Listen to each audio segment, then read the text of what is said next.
Uno de los proyectos LIFE en los que hemos trabajado se llama el Green Link, de Green Link, y busca la restauración de áreas degradadas o desertificadas con un método innovador que se llama el Cocoon. Dentro de los objetivos del proyecto está la disminución del riesgo de desertificación, el aumento de la biodiversidad hasta en un 15% y revertir las tasas de mortalidad en las plantaciones que se usan para reforestación. Aquí tenemos el Cocoon. El Cocoon es un sistema biodegradable, una suerte de donut.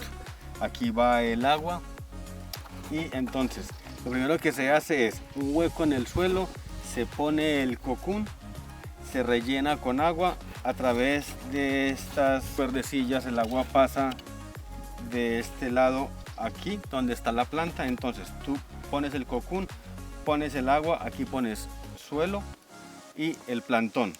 Luego lo cubres para evitar la evaporación y proteges.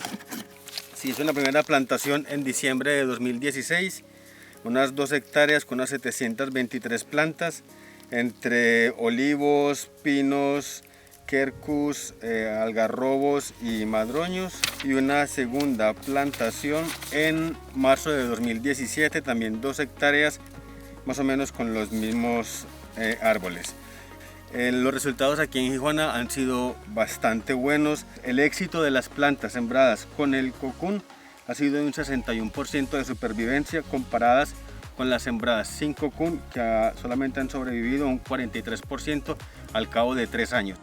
Las plantas que mejor han funcionado son el madroño o Arbutus unedo, olivos, tanto la variedad cornicabra como la arbequina, pinos, robles y la sabina mora o Tetraclinis articulata, con supervivencias en general por encima del 70%, comparadas con el control, que por ejemplo de los olivos han muerto todos, al igual que Quercus, que solamente ha sobrevivido un 20 y algo %.